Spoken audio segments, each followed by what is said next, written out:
포이맨 칼럼 시편 라이브 스터디 누린글.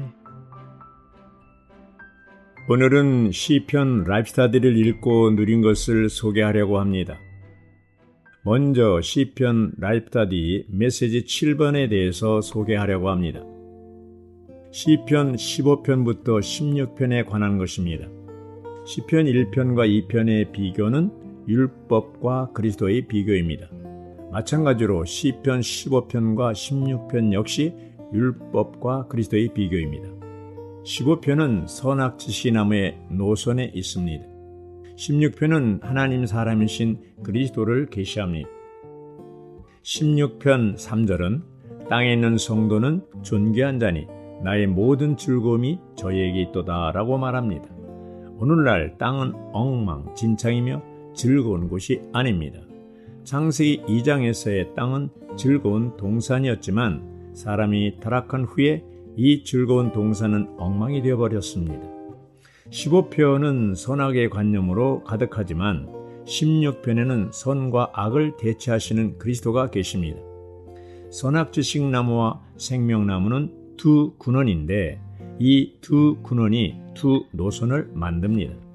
이 두 노선은 창세기 2장으로 시작하여 신구약 전체를 거쳐 두 결말에 이릅니다. 선악의 지식나무의 결말은 불못이고 생명나무의 결말은 새 예루살렘입니다. 우리는 이 두 노선의 빛 안에서 시편을 보아야 합니다. 시편 1편과 15편은 선악의 노선에 있고 2편과 16편은 생명의 노선에 있습니다. 시편 15편에 나타난 다윗의 관념은 하나님의 경륜의 중심 노선이 아닌 율법에 따른 것입니다. 다윗은 율법에 따라 온전한 사람이 하나님의 마음의 갈망과 선한 기쁨을 위해 하나님과 함께 거할 수 있다는 관념을 갖고 있었습니다. 16편은 그리스도를 중심성과 우주성이 되게 하시는 것입니다. 16편은 하나님 사람이신 그리스도를 계시합니다. 16편은 짧지만 그리스도의 인생, 죽음, 부활, 승천을 다루고 있습니다. 하나님은 왜 다윗이 죄짓도록 허락하셨을까요?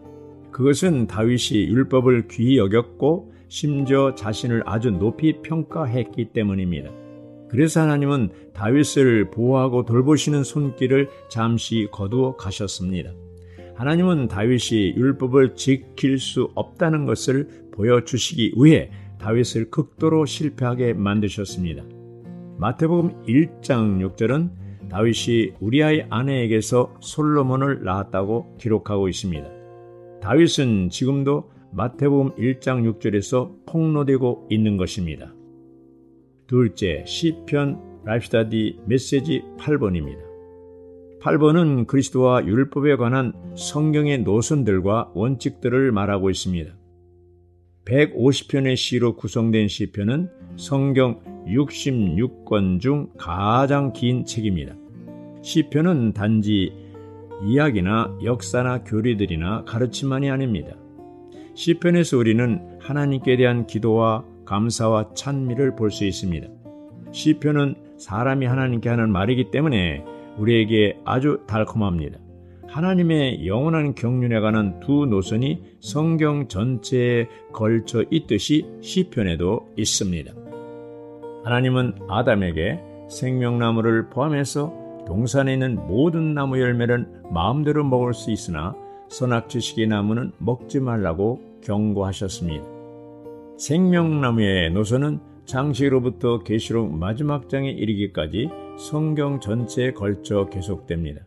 왜 하나님은 그곳에 생명나무와 선악지식나무가 있게 하셨을까요? 선악지식의 나무가 없다면 하나님의 지혜의 능력을 결코 드러낼 수 없었기 때문입니다. 오늘날 온 세상은 선악지식의 길을 취하고 있습니다. 오늘 가정과 학교에서 선악지식의 가르침을 받고 있습니다. 타락한 기독교를 비롯해 모든 종교는 선악지식의 가르침에 따라 사역하고 있습니다. 그러나 성경의 주된 노선은 그리스도와 교회에 관한 하나님의 경륜의 중심 노선입니다. 이것은 생명의 노선입니다.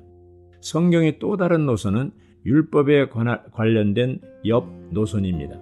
이 노선은 선악 지식나무의 노선입니다. 율법은 하나님의 경륜의 중심 노선의 옆을 따라 추가된 노선입니다. 이제 신구약의 원칙들을 살펴보겠습니다. 믿음은 신약에 있는 원칙입니다.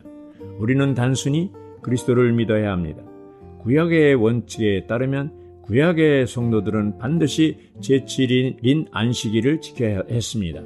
그러나 주 예수님이 오셨을 때 그리스도는 구약을 완결하셨고 끝내셨습니다. 신약에서는 그리스도가 우리의 안식이십니다. 구약의 원칙은 안식일을 지키는 것입니다. 안식일에 관한 신약의 원칙은 주님을 믿고 주님 안에서 안식하고 주님을 누리는 것입니다. 안식교는 구약의 원칙과 신약의 원칙을 혼합했습니다. 그들은 신약 시대에 구약의 안식일을 지킵니다. 그들은 원칙상 잘못되었습니다. 율법은 그리스도에 의해 끝났으며 믿는 이들은 더 이상 율법 아래 있지 않습니다. 셋째, 시편 라이프스타디 메시지 9번입니다. 9번 메시지는 시편 17편부터 21편까지 내용입니다.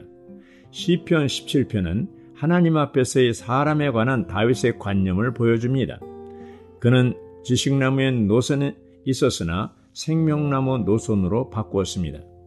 이것은 다윗의 관념이 향상되었음을 보여줍니다. 열왕기상 15장 5절에서는 다윗이 햇사람 우리아의 일 외에는 평생에 여호와 보시기에 정직히 행하고 라고 말합니다. 시편 18편은 단순한 기도나 찬미가 아닌 하나님과의 대화입니다. 신성한 하나님과의 인간적인 대화입니다. 다윗은 여호와가 그의 반석이시며 바위라고 말했습니다. 그는 여호와를 구원하시는 하나님으로 누렸습니다. 시편 20편과 21편은 하나님 앞에서 다윗이 가진 그의 왕권에 관한 관념을 나타낸 것입니다.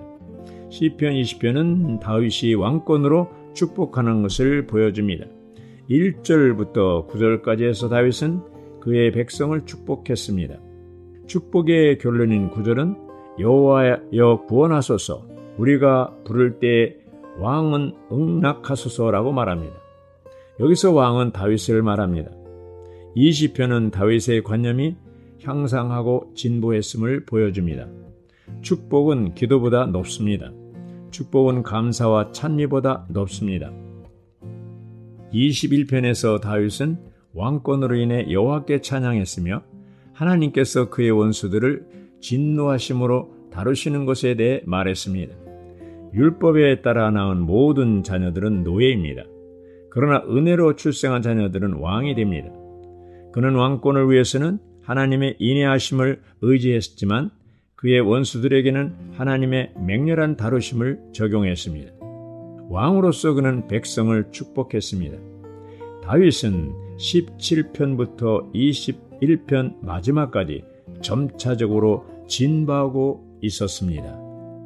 아멘.